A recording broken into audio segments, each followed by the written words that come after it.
decisions that Donald Trump makes, especially when it comes to the people that he decides to appoint to very important positions, including this one, because I did have to make sure that I wasn't going crazy.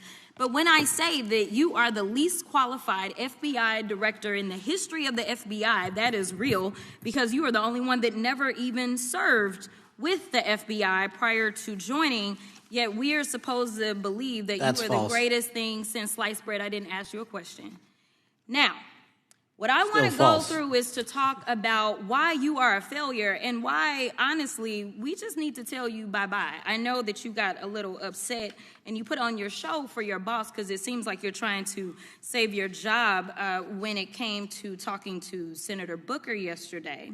But let's go through some of your failures.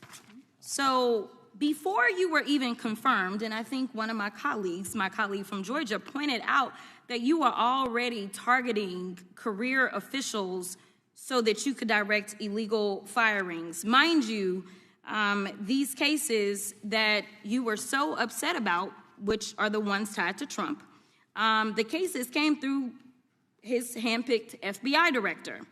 And frankly, when people sit around and say things like, oh, you know, we're happy because now we feel safe. I don't know who feels safe in this country except for the white supremacists, because I specifically as a black woman definitely don't feel safe.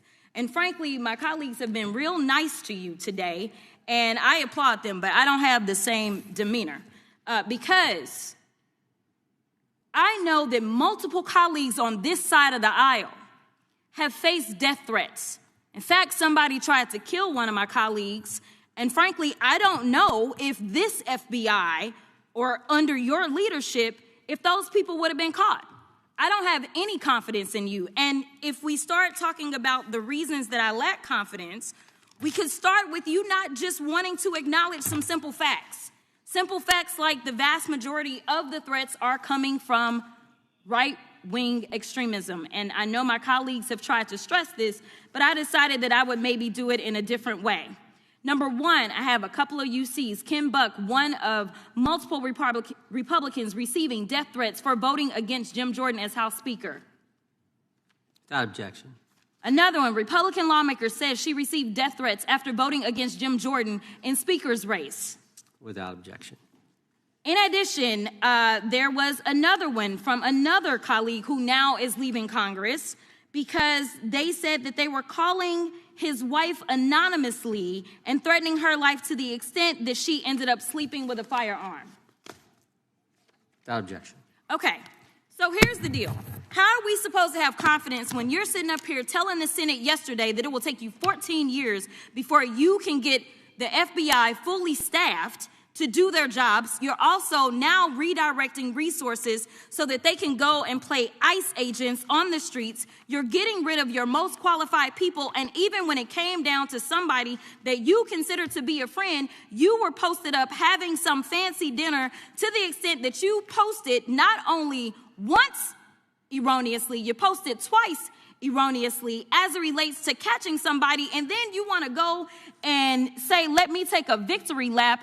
Because honestly, if it wasn't for parents deciding that they were going to turn in their child, it seems like y'all wouldn't have got there, even though he literally confessed online. So I'm confused about what it is that the FBI is doing except for trying to put on a show for the apprentice or whatever you want to call him.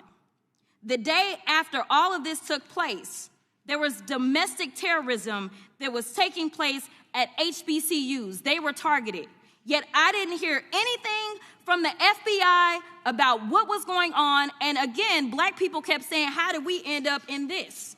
Because the numbers are so very clear that white supremacy is a problem. And honestly, I've not heard anything out of you today that makes me believe that you're going to do anything about the white supremacy problem. The one that is leading to children being killed, children being shot, as well as members of their community as they're worshiping in their churches. The time of the gentlelady has expired. If the gentleman would like to respond to any of that. Well, I mean, I'll respond. Kash Patel, as I said when I introduced him, public defender, former prosecutor, top staffer on the House Intelligence Committee, Deputy Director of National Intelligence with the National Security Council, Chief of Staff at the Department of Defense, and FBI Director. I think that's a pretty good resume for the guy who's now running the top law enforcement agency in our country. And we've seen all the stats that he's given to the committee on how much better they're doing at getting the bad guys than the previous guy was doing. With that, I recognize the gentleman from South Carolina. Thank you, Mr. Chairman. Director Patel, I think you're witnessing some auditions, clickbait auditions for the Academy Award for my Democratic colleagues. We'll see how they fare as they're on MSNBC later on today. But do you care, before I launch into my line of questioning, to respond to Ms. Crockett from Texas on that very elaborate and theatric display? Here's what I've learned in my government service. I don't give a damn what they say about me as long as I'm succeeding in the mission. We're succeeding in the mission because the men and women of the FBI have never been empowered to do more work and to hit the streets harder than by President Trump's authorities and resources he's given us. And so all I care about is that we are capturing more child predators than ever before, taking more drugs off the streets than ever before, that we are capturing murderers at a significantly historic rate, and we're delivering this country the lowest murder rate in recorded history. That are facts that you cannot dispute. But you can come at me all you want. I don't care.